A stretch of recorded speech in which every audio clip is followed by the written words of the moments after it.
Hello and a very warm welcome to Weekly Current Affairs. Today is Saturday. We'll be taking up the miscellaneous components of this week. As you all know, this is one such series where we'll be covering up current affairs from Monday to Saturday. From Monday, we'll be taking up various subjects and each subject is dealt on that day. So today, Saturday, I, Madhusudan Reddy, will be taking up the miscellaneous components which have been figured out in the last 1 week. And this is one area, the miscellaneous components, where the chances of these topics being asked in the examination is very high as per the previous understandings. Now let's quickly deal with the topics that we are going to take up here. The first topic that we will be taking up today is regarding the Telangana forest officer killing brings to the fore issue of Podu cultivation again. See, recently it is very unfortunate incident that the forest range officer has been killed by the tribal communities. It is because of a land issue that is regarding the Podu cultivation.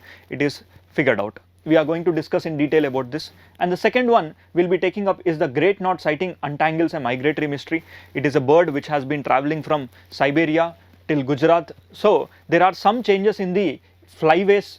A Konsa flyway say it has shifted, that we will be looking up, and some preliminary aspects point of view.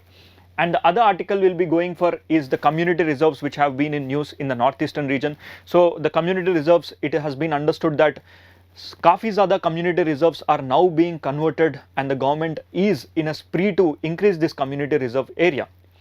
And the last article we will be taking up is regarding the millets in the mainstream, how Odisha, एक छोटा सा festival and a tribe, they have converted a particular crop into a millet crop and it is now getting accolades from all over the world. So let's begin with today's first article, that is Telangana forest officer killings brings to the fore issue of the cultivation of Podu cultivation again. See, firstly, let us understand what is a Podu cultivation. Podu cultivation is nothing but the shifting cultivation. So the tribal communities who are living in this area, especially who have travelled from Chhattisgarh and they settled in Telangana, they generally go for cultivation of Podu type. Now Podu is nothing but shifting cultivation where the lands are being cut. After the lands are cut, they burn the land and then that land is utilized for cultivation. Now who can do this kind of cultivation? It is generally, as per the Forest Rights Act, it is other traditional dwellers and forest rights which are given to the people who are living in the tribal area. Those people who have visited particular area before 2005 and they have been practicing this kind of cultivation, they are allowed to do. So in the recent times what happened is that a Kuti Kondiya tribe, this tribe has been involved in the Podu cultivation. So in the year 2008 to 2009 onwards, the government of Telangana is in a full spree to bring in the greenery in that state. So in 2015, they have come up with a program called Harita Haram. In this Harita Haram program, they wanted to convert all the unclassified areas or all the non-forested land by plantation process. So in this plantation of cultivation, what happened was there is a conflict that has arisen between the forest range officers and these Podu cultivators of the Kuti Kondiya tribe, and in an exaggerated event, the forest officer has been killed. So let's quickly see what the literature that has been in the newspapers. See, Podu cultivation is a traditional form of agriculture that local communities practice in the Eastern Ghats and surrounding area. It is not just in Eastern Ghats, it is also practiced in the central part of India, but these Podu cultivations have different names.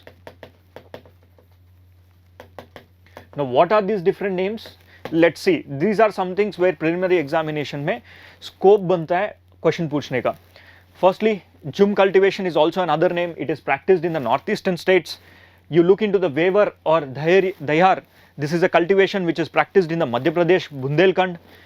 Deepa, which is practiced in the Madhya Pradesh, again in the Bastar district. Zara and Erka in the southern states. Batra in the southeastern Rajasthan. Podu, it is in Telangana and Andhra Pradesh, right? And Kumari cultivation in the hilly regions of the western Ghats of Kerala, and Kaman and Viniga, these are the other names in Odisha. See, in all this, the type of cultivation is nothing but shifting cultivation. The bone of contention issue here it is that the Forest Rights Act is generally an act which comes under the concurrent list, but amendments are always done by the central government.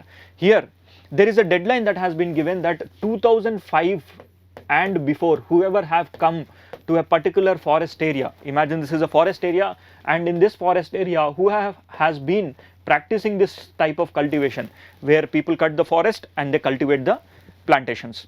So only those people who have come before 2005 they are allowed to do. Now it is a contention that the Kutikondia tribe have come little later and started to do this practice. Now in this activity, the forest department of Telangana has come up with an agreement of that these are forest areas, these are non-forest areas, and the non-forest areas are no longer to be cultivated by the Kutikondia tribe. And in the forest areas also, if you are before 2005 you can cultivate, but after 2005 you are not allowed. So this clarity, lack of clarity has led to the killings of the forest officer, and this is something which we need to know from preliminary aspect, right? And next, let's move to our next article. Our next article is a down to earth magazine published article. Here it is talking about the expansion by degree. Now what do you mean by this expansion by degree? Expansion by degree with respect to the community reserves or community forests. So there are different types of protected areas. One such protected area is your community reserves, and if you look into this, generally the data says that on an average since 2007 it has been bought nearly 13,000 square kilometers, which is as equivalent to the area of the national capital region. The government of India has converted a non-forest area into this community reserves. Now what exactly are these community reserves? These are nothing but the protected areas where the government or a local community they come and protect it. Now there are different types of forest. The classification of the 2021 forest report classifies forest as reserved forest, protected forest, and unclassed forest. Before we go and learn these topics, I want you to know few fundamental aspects.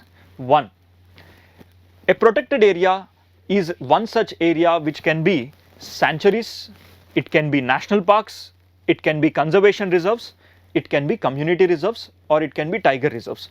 Now we are going to discuss about the community reserves today.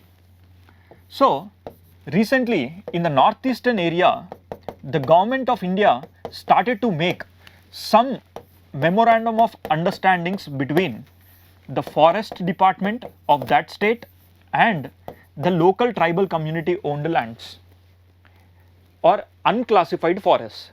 Now in this MOU, when they break an MOU between these two, the tribal lands or tribal people, unclassified forest, the government has all the rights to implement whatever is given in the community reserves as per the Wildlife Protection Act. In other words, simply I have to tell you that if suppose this is an unclassified forest, right? I'll tell you the definition of this unclassified forest in some time. Now for some time understand that this is an area of forest where you have some irregular landforms, and this forest is not owned by, it is owned by either government or it is owned by community or it can be owned by local people. But on paper you will not be owning it. By traditional practices you will be owning it. Maybe I might be living in this area and I have been for the last 50 to 60 years I have been using this land without I being registered, I getting registered. Now in this I can go for shifting cultivation, I can go for hunting, I can go for small scale minor forest produce activities. But this is also a forest area, right? Because a forest is defined in a different way. So now government comes and makes an agreement between the tribal people or other traditional forest dwellers that government is going to protect this forest through an MOU, Memorandum of Understanding. Now this Memorandum of Understanding is that government will start to protect this area by converting this area into a community reserve, right?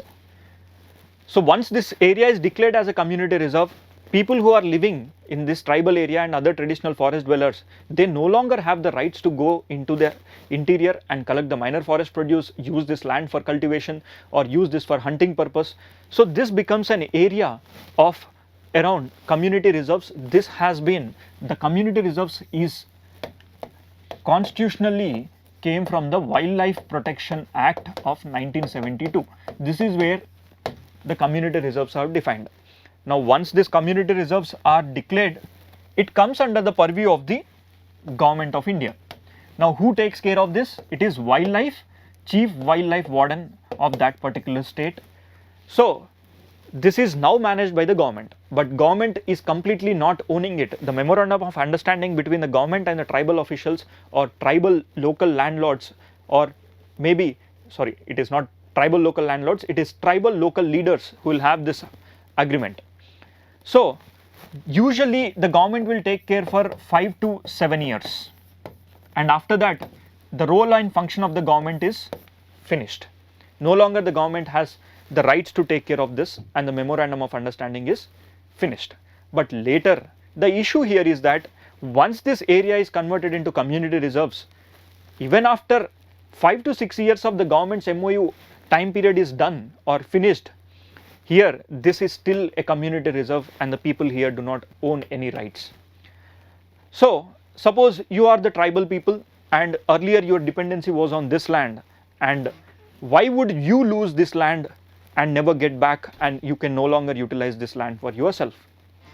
So here it comes an issue that in the recent times, if you look into the data says that in the northeastern states alone, if you see, Arunachal Pradesh has 9 community reserves, Nagaland alone has 114 community reserves, Manipur has 10.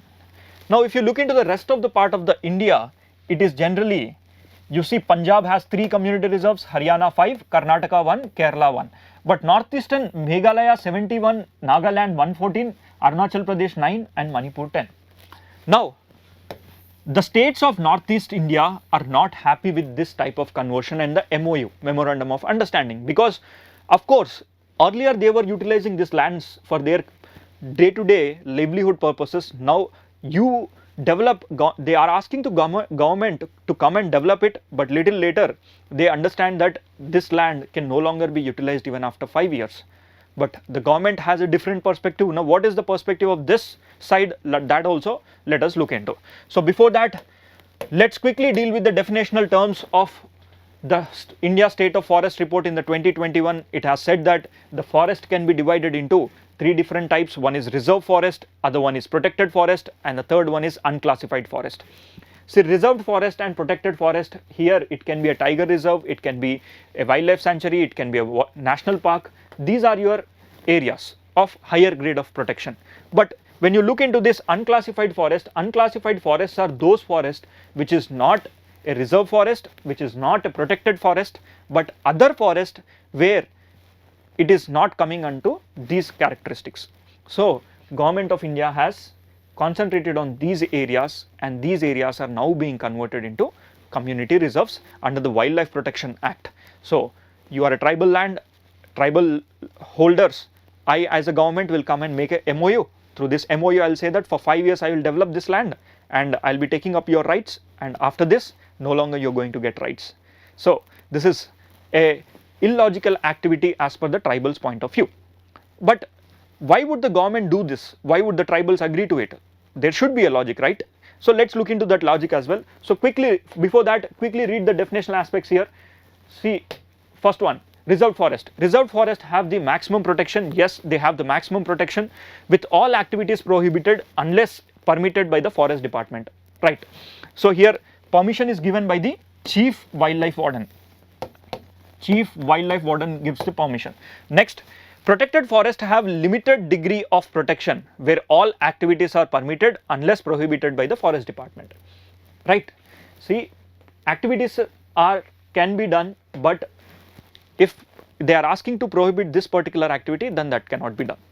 The third one, here unclassified forests are areas recorded as forest but not included in reserved forest or protected forest categories.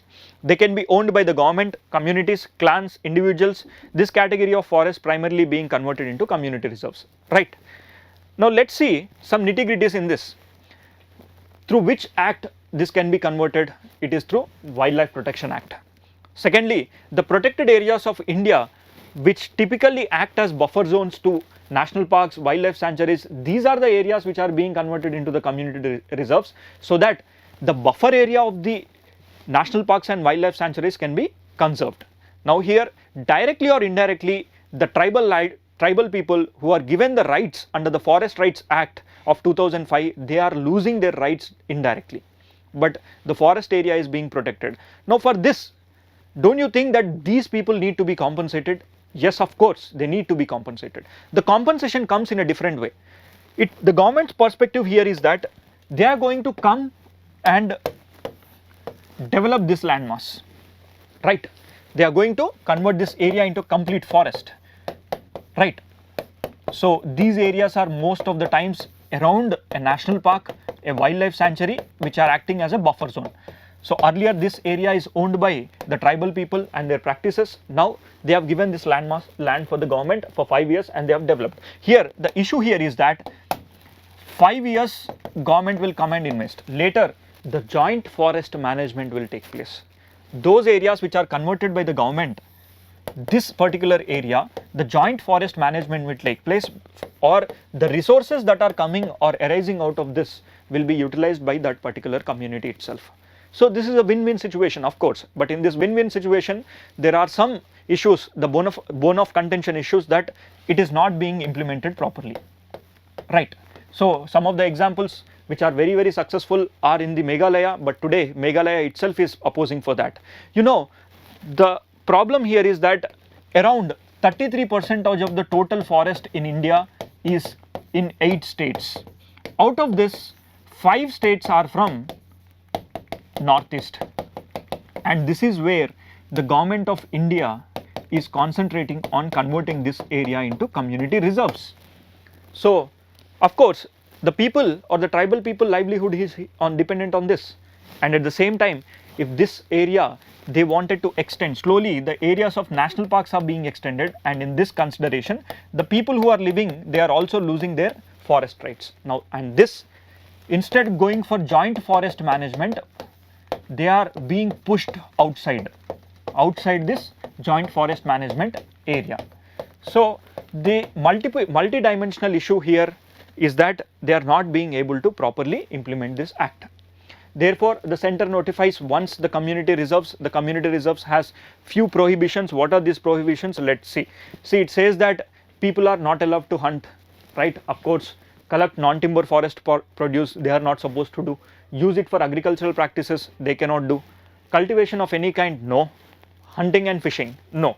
But when this is given for 5 years for the development of government of India, what rehabilitation activities are done? So these rehabilitation activities are something which we need to look forward. Here the government of India is failing to take up the rehabilitation activities, right? And few facts which are listed here, it is said that the Nagaland, which recorded the forest area, the total forest area in the state is around 8623 square kilometers, of which 8389 square kilometers, that is 97% of the total Nagaland forest are unclassified. So the government potential is to convert this 97% of the total area of the forest of Nagaland into a community reserve, so that for the future it can get benefited for both the community as well as the forest, and they can live in a holistic sustainable development manner. But here rehabilitation is the issue. Come back. Now there are some few aspects with regard to the joint forest management which has been given in the article. How are they planning to do? What are the methodologies that the government is going to involve? The guidelines and the implementational methodologies says that there shall be going to be a joint forest management, and in this joint forest management a separate account will be opened in this community, and a deposit will be drafted every few months later whenever the work in that forest area is being completed, which is already designated by the forest department through chief wildlife warden.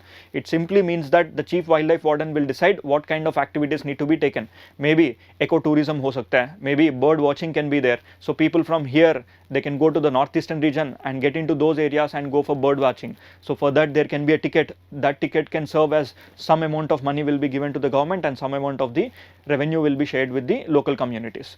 So this is something very good, but the joint forest management implementation is not up to the mark. So here you see periodic installments on the basis of conservation and livelihood projects that have already been approved by the Ministry of Forestry to be undertaken in the community reserves. So what are the developmental activities that need to be taken in the community reserves is priorly determined by the government and not by the local people or the tribal people, right? Here it is also understood that a joint forest management committee, which consists of one person which is given from the forest side and 3% from the local villages, they will be taking care of the additional revenues or the further revenues which will be coming, and also those people who have lost the land because of this community reserves, they need to be compensated. Now this is also decided by the joint forest management committee. So these are some things which have been listed. Some factual data which can be asked in the examination, that is also listed here. For these kind of informations, you can also go to the Raj Malhotra IAS Telegram channel, and from there you can get this PPT done. So it is purely a factual content, old one which we have discussed many number of times. Now coming to the next article. Our next article is regarding a bird which flew all the way from Siberia to Gujarat, and in this it is understood that it has revealed few facts that rest of the parts of area such as China's LOC is being degraded. That's the reason why these birds are able to come to India. Before that, let's quickly move to article Great Knot sighting untangles a migration mystery. Now what is this great knot? Great knot is a bird which is having its breeding seasons in Kamchatka Peninsula. It is Russia all the way. It takes a break at LOC and then comes to the Thailand, and it comes to the Gujarat Jamnagar area. So see here, this bird has some peculiar activities. First one, it has its breeding grounds here. For breeding, it will go to Siberia, and non-breeding seasons it will come to the Southeast Asia.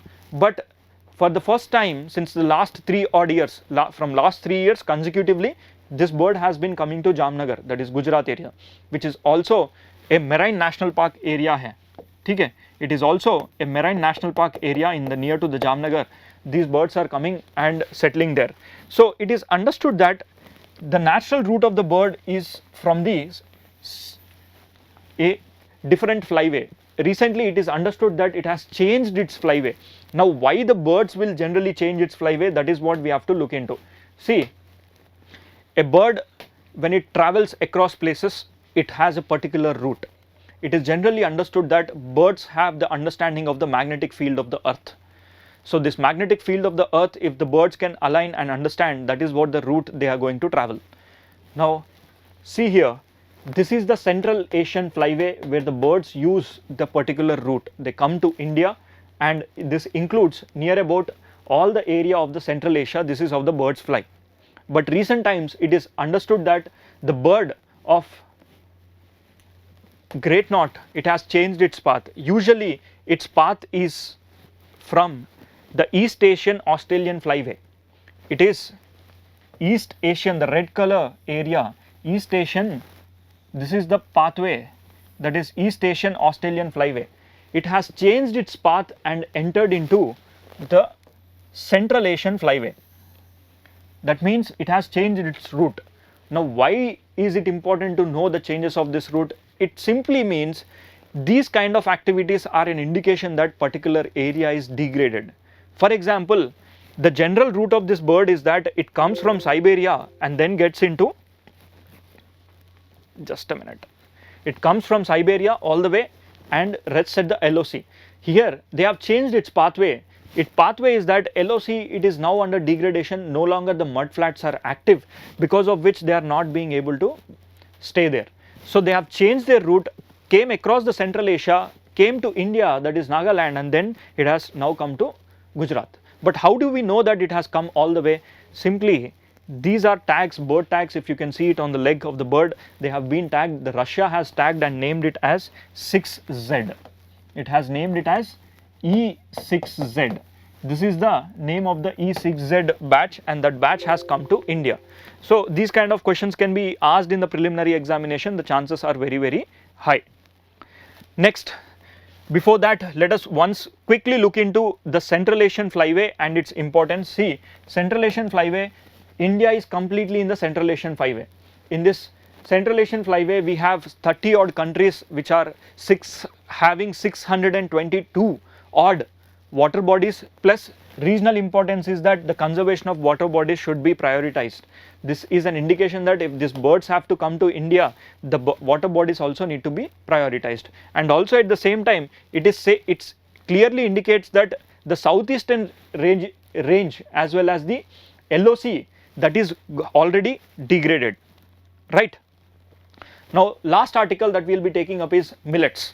See, recently a tribal community, that is Kutia Kond tribe, in the name of the Burlang Yatra, they are organizing every year, it's a traditional festival. Through that yatra they have revived the crop, and that crop is nothing but your millets. You already know that 2023 is the year of millets. In this 2023 year of millets, these kind of festivals are making a prominent role, and this is one such methodology which the government of Odisha is going to take forward for the further enhancement of the millets production as well as advertisements. See, what is Burlang Yatra? See, Burlang Yatra is nothing but a traditional annual festival of the Kutia Kond tribe, where seeds of this kind will be exchanged. The women come and they exchange these seeds.